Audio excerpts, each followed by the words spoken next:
Vamos a abrir nuestras Biblias. Gloria a Dios por aquellos que han venido con hambre y sed de Dios. Amén. En el libro de San Lucas capítulo 18 es uno de los pasajes que repasamos muchas veces en cuanto a la oración. Capítulo 18, versículos del 1 al 8. Hay una parábola que ilustra sobre la necesidad de orar siempre con persistencia. Dice la palabra: para la gloria del Padre, del Hijo y del Espíritu Santo. También le refirió Jesús una parábola sobre la necesidad de orar siempre y no desmayar, diciendo: había en una ciudad un juez que ni temía a Dios ni respetaba a hombre. Había también en aquella ciudad una viuda, la cual venía a él diciendo: hazme justicia de mi adversario. Él lo quiso por algún tiempo, pero después de esto dijo dentro de sí: aunque ni temo a Dios ni tengo respeto a hombre, sin embargo, porque esta viuda me es molesta, le haré justicia, no sea que viniendo de continuo me agote la paciencia. Y dijo el Señor: oí lo que dijo el juez injusto. ¿Y acaso Dios no hará justicia a sus escogidos que claman a él día y noche? ¿Se tardará en responderles? Os digo que pronto les hará justicia. Pero cuando venga el Hijo del Hombre, ¿hallará fe en la tierra? Amén. Pueden sentarse, hermanos. Gran pregunta esa del final. Y esa pregunta conecta precisamente con esa necesidad de la perseverancia de oración. Ve usted que la parábola se da en ocasión de la necesidad de orar siempre y no desmayar. Siempre las parábolas fueron dadas cuando hubo alguna pregunta, cuando se presentó alguna ocasión o alguna circunstancia en particular o alguna consulta de parte de alguien. Jesús viene y usó una parábola. Y la parábola, pues, como tal, ilustra una tremenda enseñanza. Una enseñanza. El enfoque claro de la parábola es la necesidad de orar siempre y no desmayar. ¿Por qué hay que remarcar? ¿Por qué hay que enfatizar sobre este principio de la palabra? Porque habitualmente la oración no es algo que a la carne le gusta. Si yo le pregunto: ¿a cuánto le gusta orar? ¿Cuántos dirían amén? Si nos atrevemos a decir amén, es porque nos hemos acostumbrado a que la oración sea una porción grata y de bendición para nuestra alma y nuestro espíritu. Pero la oración no es un asunto, no es una actividad particular de la naturaleza humana. Si yo le pregunto en su naturaleza humana, en sus deseos, ¿a cuánto le gusta orar? Yo creo que a nadie le gusta. O sea, si usted pone el deseo a nivel de comer, por ejemplo, al nivel de dormir, que son deseos naturales, al deseo de descansar, por ejemplo, y si lo ponemos en ese nivel, pues va a decir usted: pues no, realmente a mí no me gusta orar, porque la carne quiere comer, quiere dormir, quiere ganar, quiere disfrutar, quiere acumular bienes, quiere tener comodidades, quiere tener un nuevo carro, quiere tener una nueva casa, quiere tener nuevos muebles, quiere tener de todo, quiere tener gente que le aplauda, gente que le actúe a su favor. Pero el orar no es algo que a la carne le gusta. Significa entonces que hay que sobreponernos a esa condición natural de la carne e ir a otra dimensión espiritual, porque la oración no es una actividad propia de la naturaleza carnal, sino una actividad propia del Espíritu Santo obrando en nuestro espíritu. Solo de esa manera la oración se vuelve una bendición, una provisión y un deleite cuando nos hemos acostumbrado a estar con el Señor. De lo contrario, la carne no le gusta orar. Por eso es que en esta ocasión Jesús, enseñando sobre la oración, dice: para orar necesitamos persistencia, necesitamos perseverancia en la oración. Es tan fácil ser persistente en el estudio, es bien fácil ser persistente en el negocio, es bien fácil ser persistente en aquel que anda buscando una novia y busca y busca y busca, y si no lo quiere, pues le sigue buscando y le sigue diciendo: pero algún día me va a querer, ¿verdad? Pero en orar no siempre somos persistentes. Somos persistentes en ir a buscar un trabajo porque lo necesitamos para ganar recursos, pero en orar no siempre es fácil. Por eso es que el Señor acentuó este principio diciéndole a su pueblo: necesitamos ser perseverantes, ser insistentes, ser gente que no se rinde, o como dicen en el algor popular, que no se raja, que no se para, que no se detiene. Porque la clave de toda victoria, de todo avivamiento, de toda restauración, para que cambien las naciones, para que cambie la familia, para que cambie la sociedad, para que cambie la iglesia, es por medio de la oración. La historia nos habla cómo la oración, hermano, cambió el rumbo de naciones enteras. Cambió, hermano, los pensamientos de gobernantes, los planes que habían para hacer una guerra, para proponer algo que iba a traer mayor degradación.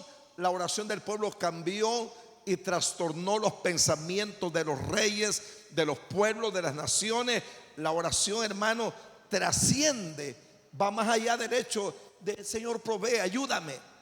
La oración de Daniel provocó, hermanos, en gran manera el retorno de la nación del cautiverio y la restauración de su pueblo. La oración de Nehemías provocó que el mismo rey Jerjes fuese tocado para que le autorizase el regreso a su tierra y poder, hermanos, edificar los muros. La oración hizo, hermano, que muchas naciones que se estaban hundiendo en una crisis fuesen restauradas. Así es de que la oración tiene un poder enorme, y por eso es que necesitamos ser gente de oración. Una iglesia de oración, hermanos. Amén. Usted sabe que en muchos lugares la oración se ha perdido, hermanos. Desde que llega el culto, la gente cante, brinco. Nadie se arrodilla en los templos. Ya no hay oración, se ha perdido. La gente va a ver quién ora por ellos. Para pedir oración son tremendos, pero nadie quiere orar. No hay oración. Y hermanos, los grandes avivamientos han sido provocados por medio de la oración. Y lo otro es, hermanos, es que una de las grandes evidencias de un avivamiento es una vida de oración. Si usted me dice: hermano, ¿qué pasa en una iglesia cuando hay oración o cuando hay avivamiento? Habrá mayor intensidad de oración. El avivamiento de una iglesia no se determina por gritos, ni por brincos, ni por ruido, ni por espectáculo, sino por cuánto se ora. La iglesia primitiva, hermanos, hizo de la oración el arma más poderosa y eficaz para ganar las grandes victorias. No puede haber, hermano, avivamiento sin oración. Y el avivamiento trae más oración también. Amén. Así de que esto es innegociable, hermanos. Innegociable. Ahora, la persistencia, hermanos, en primer lugar, la persistencia en algo tiene que ver con el nivel de necesidad que tenemos de ello. Cuando usted pide algo o busca algo, la manera en que usted insista sobre ello va determinado por la necesidad que tenga de ello. Si usted no necesita algo, de todas maneras ni lo necesitaba, como el cuentecito de la zorra cuando pegó sus cuantos brincos y no pudo alcanzar las uvas. La zorra ni me gustan, ¿verdad? Entonces, cuando nosotros no tenemos una verdadera necesidad de algo, nuestro nivel de persistencia va a ser pobre. Pero cuando el nivel de necesidad es enorme, hermano, usted lo va a buscar. Usted con una tremenda hambre, ¿qué no hace? Lo que antes no le gustaba se lo come. Lo que no está tan bueno se lo come. Lo que en algún momento dijo no me gusta eso, ahí sí se lo come, ¿eh? Cuando tiene hambre de veras. Pero cuando no tiene hambre, empieza a ponerle peros a la comida, medio de la prueba. No me gusta. Y luego hasta pide que se la cambien por otra porque no le gusta. Porque el hambre que tiene no es tan suficiente como para darle importancia a esa comida. Entonces, la persistencia en nosotros va a depender de cuánta necesidad tengamos de algo. Si para usted, hermano, ser lleno del Espíritu Santo no es tan importante, pues no va a tomar tiempo para pedirle a Dios llenura del Espíritu Santo. Amén. Si para usted crecer espiritualmente no es tan importante, no tomará tanto tiempo para pedirle al Señor que le ayude a crecer espiritualmente. Si usted no tiene necesidad de algo, pues no se afana por ello, no se motiva por ello, no se esfuerza por ello, porque al final no es para usted una verdadera necesidad. Pero una verdadera necesidad, una necesidad de esas que lo hacen a usted que lo desesperan, una necesidad que lo quema, una necesidad que lo empuja, como cuando a una madre sabe que su hijo, hermano, se va a caer en un abismo o se le va a quemar en un incendio. Esa madre, hermanos, desafía el fuego, el peligro, y se mete y arrebata a su hijo de las llamas, porque su necesidad de salvarlo es enorme. Entonces, la necesidad es determinante. Si usted no es tan necesitado de Dios, pues no va a orar mucho. Así. Ahora, si usted está conforme con una vida fría, tibia, acomodada, indiferente, pues no tiene necesidad de orar mucho. Pero yo entiendo, hermano, que somos necesitados de Dios. Amén. Somos necesitados, necesitamos más al Señor que la comida, más que el aire, más que el sol, más que todos los elementos vitales de la vida. Lo necesitamos a Él. Y entre más grande sea nuestra necesidad, más vamos a clamar. Entre más, hermanos, sea la necesidad. Recuerdo, yo siempre les cuento, una vez que yo aguanté una sed como nunca la he experimentado, hermano. Allá buscando una vaca por allá en un terreno, allá en el mes de marzo. Los veranos son áridos y terribles, hermano. Y no había agua, no habían pozos, y lo único que me encontré fue un pozo donde en el tiempo del verano los árboles mudan las hojas, había un poco de hojas, y como el agua ya no corre, está estancada, había hasta como una liga encima de aquella, una agua sucia, donde se habían parado hasta los animales, las vacas y de todo, hermano. Pero la sed era tan enorme que solo le hice así, aparté un poquito la basura y lo ligoso del agua, y de ahí tomé, hermanos, porque tenía necesidad, hermanos. No era una media sed, sino una verdadera sed. Y cuando usted tiene verdadera sed, hermanos, de Dios, entonces va a orar de veras como es. Pero cuando no tiene esa necesidad de veras, hermano, es como cuando a un niño contumerioso le ponen el plato de comida y empieza a ver la cebolla, y empieza a ver las verduras, y empieza a ver los vegetales, y los ve así de mala gana. Así, una oración aburrida, una oración desganada, viendo para los lados. Ay, ¿a qué hora van a terminar estos hermanos de gritar y de hacer bulla? ¿Por qué? Porque no tiene la necesidad que en realidad se debe de tener. No hay desesperación, no hay hambre de veras. El otro elemento, hermano, es que la persistencia tiene que ver con la importancia de lo que pedimos. Qué importantes son las cosas que usted pide, hermanos. ¿Qué valor tiene lo que usted pide? ¿Cuánto representa para usted aquello por lo cual se acerca al Señor? Si lo que usted está pidiendo para usted no tiene mucho, imagínese una persona que lo tiene todo, hermanos, en la vida, que no le falta nada. Esa persona, como dijo unos hermanos misioneros de Puerto Rico, ahora ya nosotros ya casi no creemos en la sanidad divina, dijo. ¿Por qué? Porque tenemos demasiada medicina, demasiadas farmacias. Hoy está todo. ¿Sabe cuándo la gente era más creyente en la sanidad divina? No habían médicos, no habían medicamentos, no habían conocimientos muchos sobre el tema de la medicina. Entonces la gente, ¿qué? Señor, sánanos.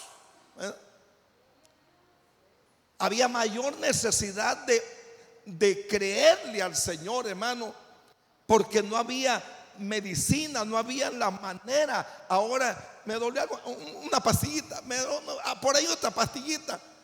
Tenemos un botiquín de pastillas en la casa y antes no habían. Entonces había que orar más, había que creer más. Entonces la persistencia en la oración tiene que ver con la importancia de lo que pedimos nosotros. ¿Qué le pide usted al Señor? ¿Cuánto tiene? Si usted lo tiene todo, pues el ímpetu de su oración va a ser bajo o pobre. ¿Cuánto importa lo que pide? ¿Cuán importante es lo que le estamos pidiendo? ¿Ha visto usted cuando los muchachos se enamoran, hermanos, y les gustó una muchacha de la iglesia? ¡Oh! Todos los días se congregan. ¿Ha visto usted los parejas de novios en las iglesias? Casi no se pierden culto. Ya cuando se casan empiezan a minorar el nivel de congregarse, el nivel de congregarse. Pero mientras están enamorados, hermano, todos los días, todos los días, todos los días, porque el culto es la cita para verse también. ¿Por qué? Porque hay una motivación enorme. Se vuelve tan importante ir al culto porque ahí va a estar la chica, ahí va a estar el chico, entonces hay que congregarse, ¿verdad? Como cuando por allá dicen van a dar ayudas. A las 4 de la mañana está la gente haciendo fila porque van a entregar tanto dinero. Entonces hay un esfuerzo, hay un sacrificio, hay lo que sea. Si a ustedes dirán que aquí hay una convocatoria para venir a orar los sábados, por ejemplo, ¿verdad? Si a ustedes dirán que a las 5 de la mañana del sábado van a repartir 100,000 pesos allá, hermanos, en la parte más peligrosa de Comayagua, yo creo que se va a las 5 de la mañana a hacer fila porque van a dar 100,000 pesos y aunque sea la parte más peligrosa de Comayagua, se va a meter ahí. A las 3 de la mañana estarían haciendo fila porque se van a repartir 100,000 pesos por persona. Porque el dinero es demasiado importante. Porque esos 100,000 pesos le van a resolver un montón de problemas. Entonces sería capaz de ir donde sea y desvelarse, y estar parado haciendo una gran fila. ¿Usted ha visto cuando van a repartir el bono del gobierno por ahí? He visto en el centro, hermanos, que hay una fila por acá y la fila va por allá y va por acá y rodea una cuadra y rodea la otra. Todo es por el nivel de importancia que tiene. No importa el sacrificio, va a haber dinero. Entonces nuestra persistencia en la oración va a tener, hermano, va a depender de cuánta importancia tiene lo que nosotros estemos pidiendo. Cuando usted dice, para mí es importante ser lleno del Espíritu Santo, entonces voy a pedir al Señor que me llene todos los días. Cuando usted quiere ser renovado, ungido con aceite fresco, va a decir, Señor, no te suelto si no me bendices. Va a estar ahí. Porque para Jacob en aquel momento la bendición valía más que toda la hacienda. Jacob venía con, hermano, con un rebaño de vacas, de ovejas, de cabras, cantidades.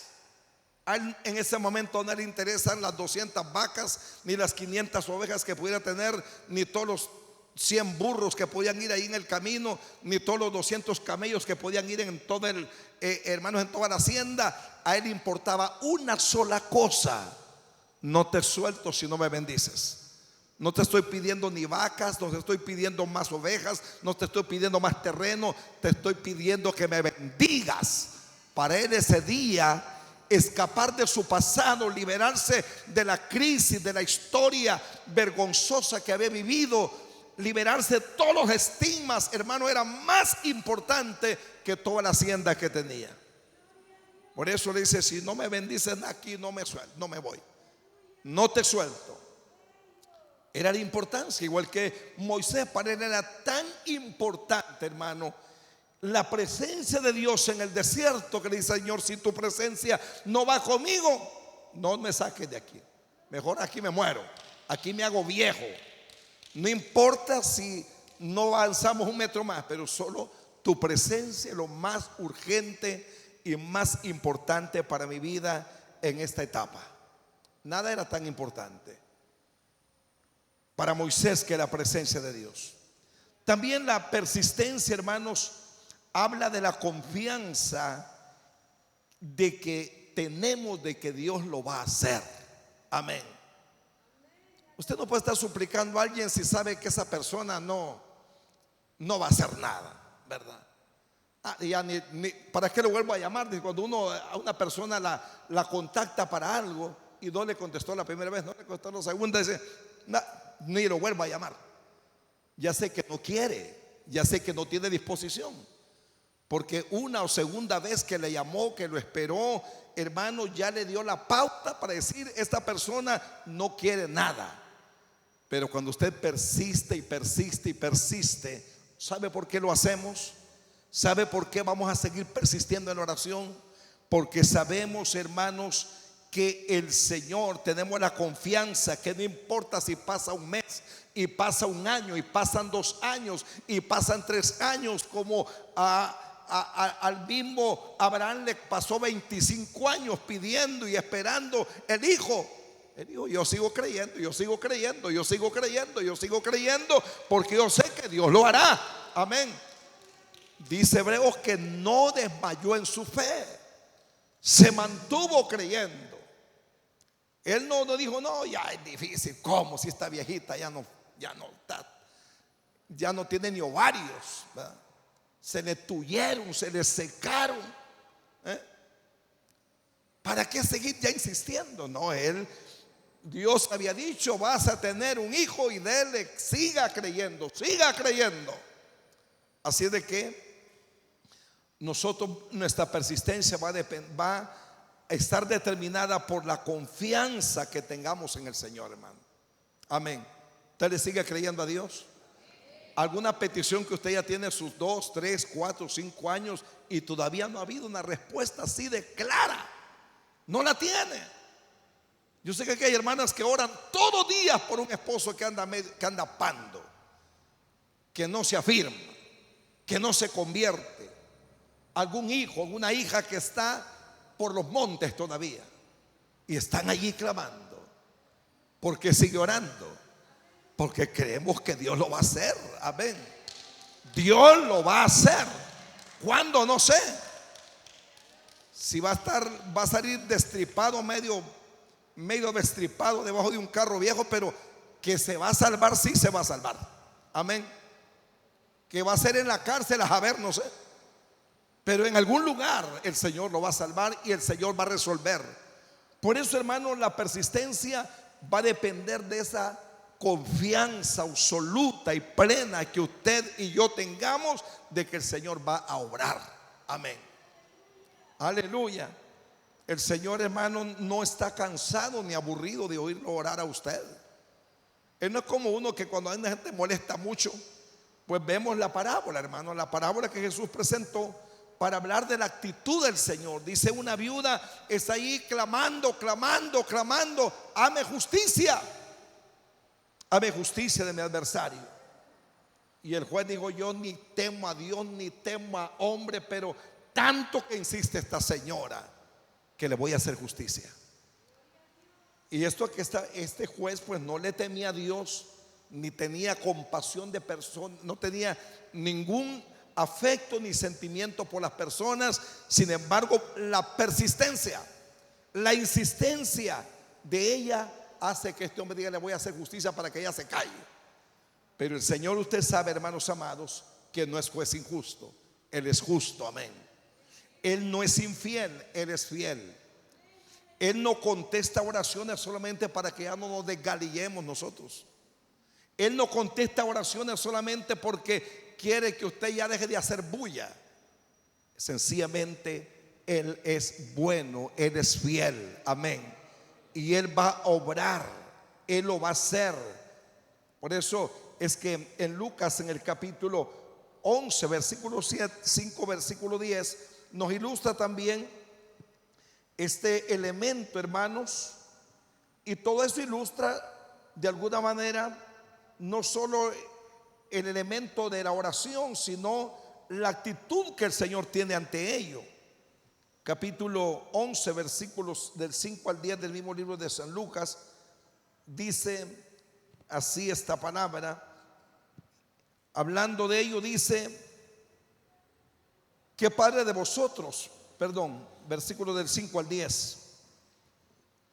Gloria al Señor. Y le dijo también: ¿quién de vosotros que tenga un amigo, va él a medianoche y le dice: amigo, préstame 3 panes, porque un amigo mío ha venido a mí de viaje y no tengo que ponerle delante? Y aquel respondiendo desde adentro le dice: no me molestes, la puerta ya está cerrada y mis niños están conmigo en cama, no puedo levantarme y dártelos.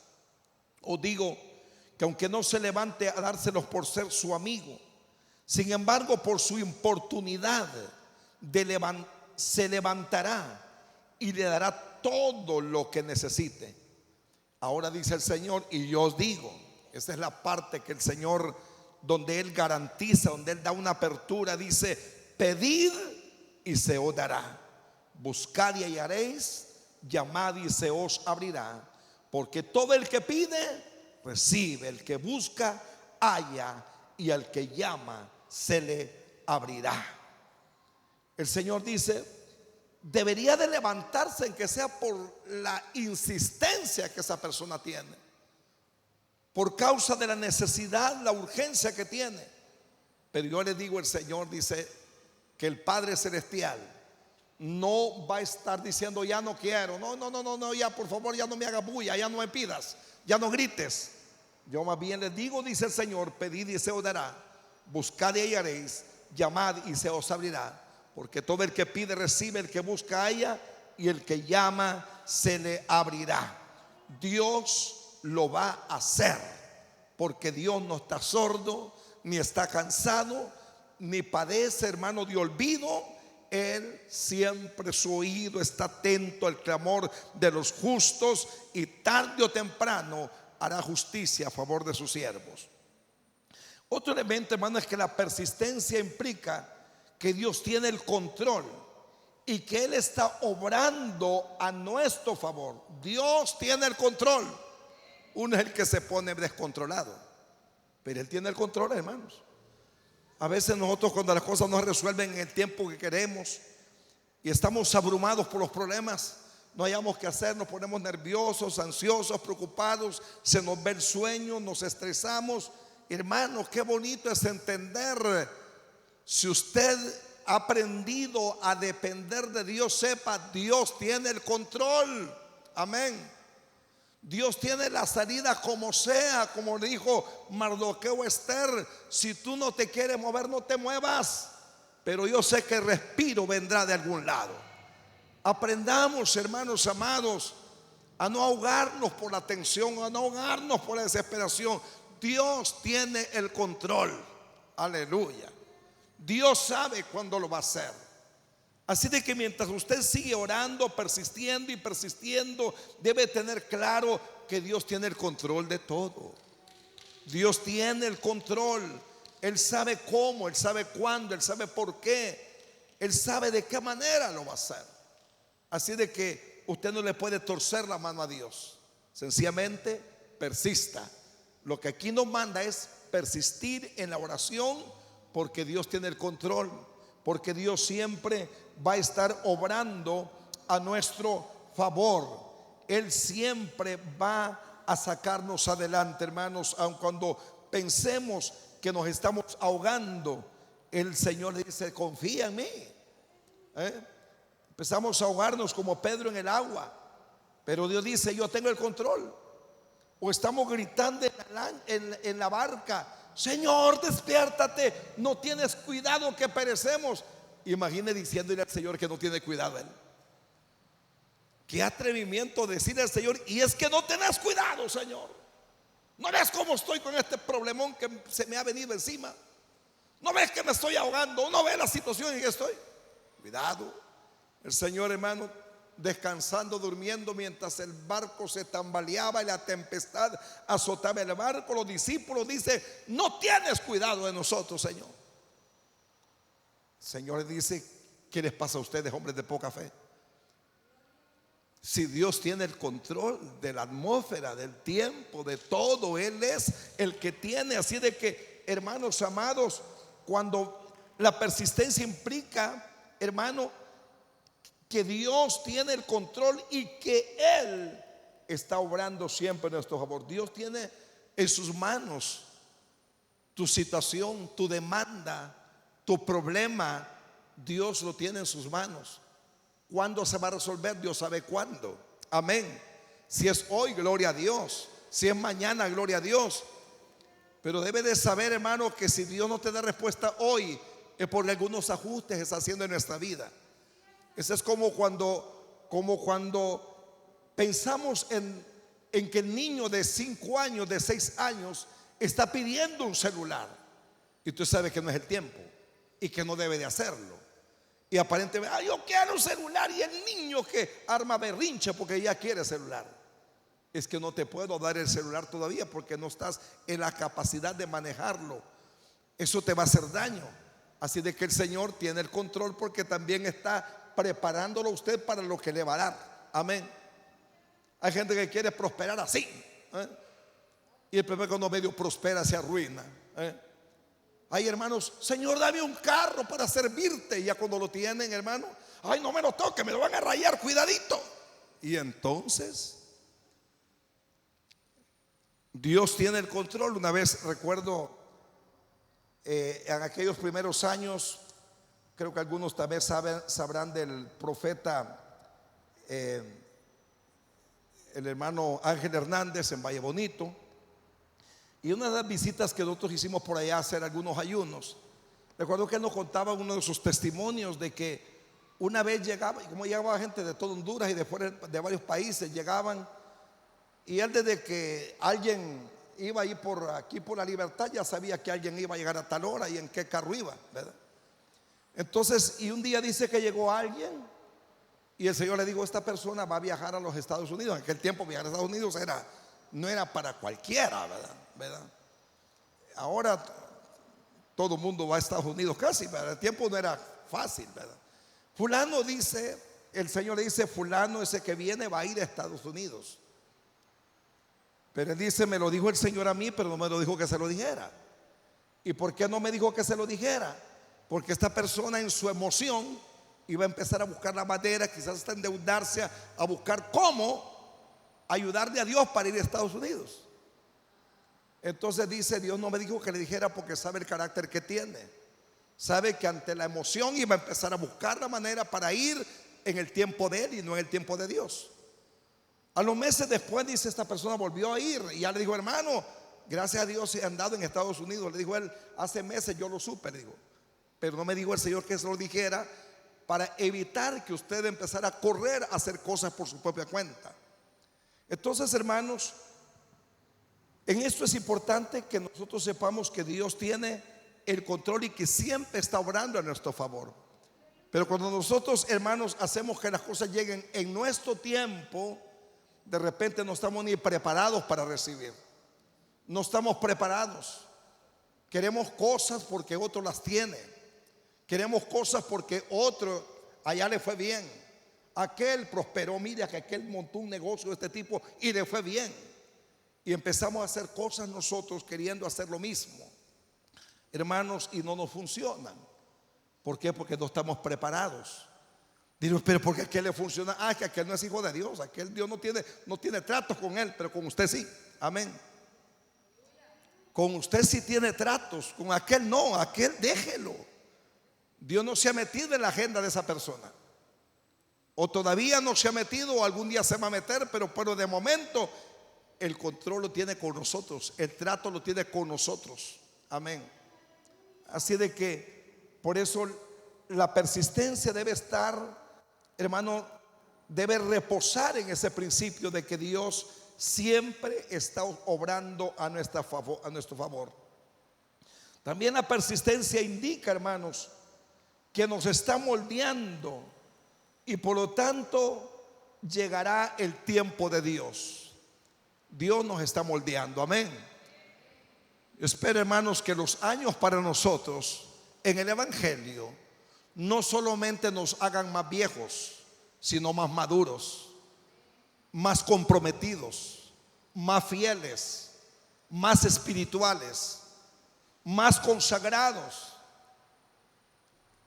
Hay tantos cristianos que no tienen ninguna meta en la vida cristiana, más que subsistir, ¿verdad? Más que mi meta es congregarme. Como una vez le pregunté a un pastor, ¿y su meta este año cuál es? Seguir adelante. Me dijo, seguir adelante ya se sabe, hermano, ¿verdad? Eso no es ninguna meta, ¿verdad? Seguir adelante es como quien dice, ¿espera usted respirar este año? Claro. ¿Espera comer este año? Claro que voy a comer. El asunto es ir más allá de esas cosas normales, comunes y corrientes. Entonces, hermanos, Dios está trabajando en nosotros y nos está preparando para el tiempo de Dios, para lo que Él va a hacer. Por eso persistamos, porque mientras oramos y oramos y oramos, Dios está haciendo ajustes en nuestra vida. Dios nos está preparando, Dios nos está madurando, y el tiempo de Dios siempre es bueno. El kairos de Dios llega, aleluya. A veces uno puede pasar orando toda una vida, pero mientras Dios, hermano, Dios es el Dios que marca los tiempos, marca las edades, y mientras no llega en el reloj de Dios, me llama la atención cuando la Biblia dice, mas cuando el tiempo se ha cumplido.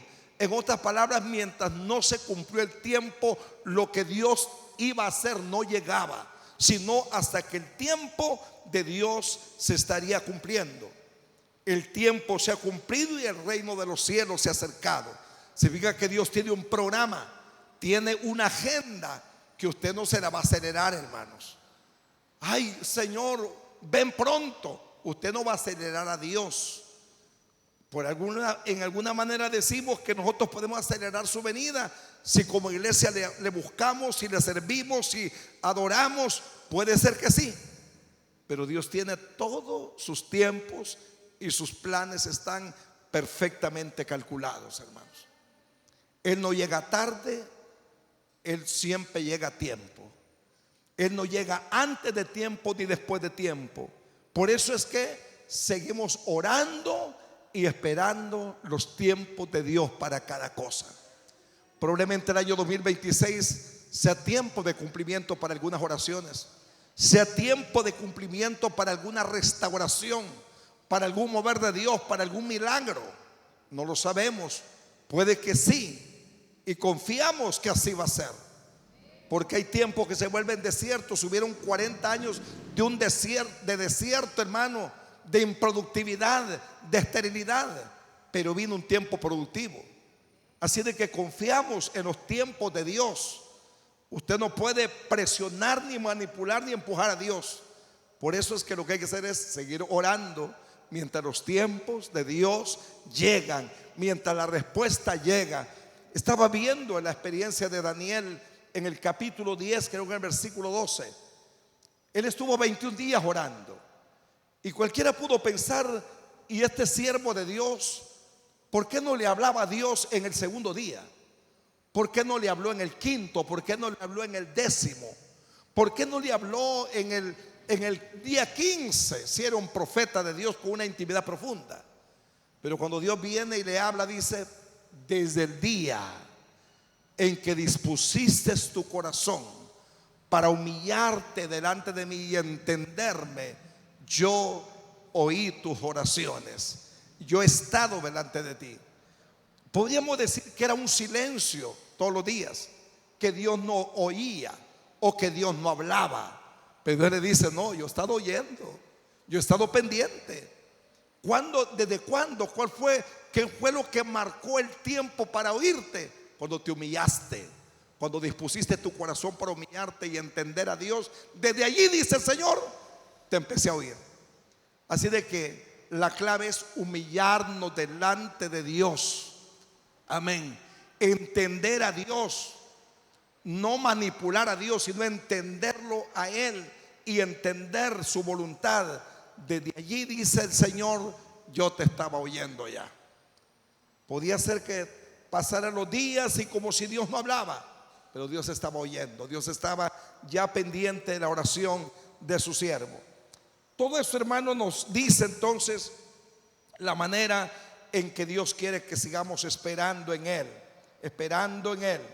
Pero la gran pregunta final, los tiempos son difíciles, hermanos, y Jesús hizo una pregunta, pero cuando el Señor venga, o sea, cuando sea el tiempo previo a su venida, ¿habrá fe en la tierra? Y cuando habla de fe, no dice fe para sanar o para liberar, o fe, sino fe en el sentido de la confianza, de la entrega, del servicio y de la rendición total a Dios. Porque los tiempos son difíciles, hermano. La fe en muchos países como Europa se está perdiendo. No hay fe. Hay ateísmo, hay incredulidad, escepticismo, dureza de corazón. Pero que nosotros, hermanos, podamos ser la reserva que todavía dice: le seguimos creyendo a Dios. A pesar del tiempo que tengamos que orar, sigo creyendo. Por eso es que Jesús hizo la pregunta: cuando venga el Hijo del Hombre, ¿hallará fe en la tierra? Habrá gente que seguirá clamando, aunque lo miren como loco, como un extraño, un raro, porque ahora hasta alguien que ora mucho, ¡hey, qué raro cómo ora ese hermano! Se ve extraño orar. Ay, no, Dios, yo 5 minutos y yo ya dije lo que iba a decir y ya no tengo más que decir. Habrá fe, o sea, habrá esa capacidad de esperar, de confiar, de estar firme en la palabra, en la doctrina, en los principios de la palabra. Habrá esa disposición en los últimos días, dando a entender, hermanos, que a través del tiempo mucha gente va a perder la fe, mucha gente va a abandonar la oración, mucha gente va a abandonar su consagración, su devoción a Dios. Y por eso es que Él dijo: oren siempre y no desmayen. Amén. Y que cuando venga el Señor tengamos un pueblo que sigue orando, orando y orando. Amén. Que tengamos un pueblo que sigue, a pesar de que hayan escépticos, agnósticos, ateos, gente que no cree en Dios, que nosotros podamos ser de los que mantienen la fe y la confianza en ese Dios vivo, en ese Dios real. Amén. Realmente que mantener la fe cuando todo pareciera estar bien no es tan difícil. Pensemos en la fe que mantienen aquellos hermanos que están en persecución. ¿Será que valdrá la pena seguir siendo fiel a Dios metido en una cárcel por causa del Evangelio? ¿Será que valdrá la pena seguir a Cristo cuando lo que hay es escasez, cuando lo que hay es pobreza, cuando lo que hay son amenazas, cuando lo que hay son torturas? Ahí es, hermano, donde la fe realmente se demanda que sea una fe acrisolada. No esa fe, hermano, oré por mí, me emocioné hoy. No, no. Esa fe que trasciende a pesar de las circunstancias. Mire, esa gente, hermano, no se pueden reunir como nosotros, no pueden cantar como nosotros, no tienen un templo como nosotros, no tienen quien los esté visitando, quien esté allí con un discipulado, pero ahí están creyéndole a Dios, ahí están confiando en el Señor. Hermanos, ¿será que podemos mantener la fe como un Job, hermanos, que perdió todo, que ven, como nosotros decimos, en la calle? En la peor desgracia, pierde sus hijos, pierde sus bienes, pierde sus tierras, pierde casas, pierde todo. Él no perdió una vaca, él no perdió, lo perdió todos. Él no perdió 20 vacas, perdió una hacienda, hermano, de 7,000 ovejas. Perdió a todos sus hijos, perdió los terrenos, perdió todo. y se mantuvo creyéndole a Dios. Y por eso es la pregunta: ¿habrá fe en la tierra en estos tiempos cuando la gente piensa que la vida cristiana solo vale la pena vivirla cuando hay plata en la bolsa, cuando los negocios andan bien, cuando la cuenta del banco sube, cuando puedes estrenarte un carro cada vez que quieres? ¿Será que ahí es donde vale la pena la fe? Jesús estaba hablando más allá de eso, hermanos, porque la fe tiene conexión con la eternidad, con lo que Dios tiene para nosotros en el cielo, y no solamente con las cosas de la tierra. Amén.